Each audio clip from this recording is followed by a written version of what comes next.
സംസ്ഥാനത്തെ മഴ മുന്നറിയിപ്പിൽ വീണ്ടും മാറ്റം വന്നിരിക്കുകയാണ്. വിവിധ ജില്ലകളിൽ വെള്ളിയാഴ്ച വരെ ശക്തമായ മഴയ്ക്ക് സാധ്യതയുണ്ട് എന്ന് കേന്ദ്ര കാലാവസ്ഥാ വകുപ്പ് അറിയിച്ചു.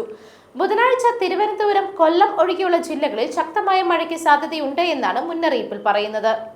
ഇന്ന് തീവ്രമഴ കണക്കിലെടുത്ത് മലപ്പുറം, കോഴിക്കോട്, വയനാട്, കണ്ണൂർ, കാസർഗോഡ് ജില്ലകളിൽ ഓറഞ്ച് അലർട്ടും, പത്തനംതിട്ട, ആലപ്പുഴ, കോട്ടയം, എറണാകുളം, ഇടുക്കി, തൃശൂർ, പാലക്കാട് ജില്ലകളിൽ യെല്ലോ അലർട്ടും പ്രഖ്യാപിച്ചു.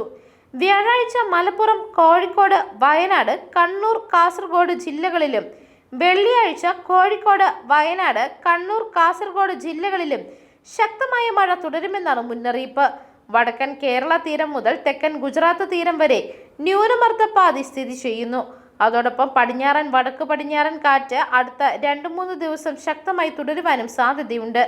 ഇതിന്റെ ഫലമായിട്ടാണ് വ്യാപകമായി ഇടിമിന്നലോട് കൂടിയ ശക്തമായ മഴയ്ക്ക് സാധ്യതയെന്ന് കാലാവസ്ഥാ വകുപ്പ് അറിയിച്ചു.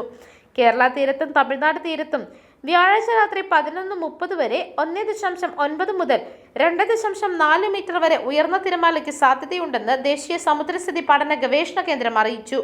ഈ പ്രദേശങ്ങളിലെ മത്സ്യത്തൊഴിലാളികളും തീരദേശവാസികളും പ്രത്യേക ജാഗ്രത പാലിക്കണമെന്നും മുന്നറിയിപ്പിൽ പറയുന്നു.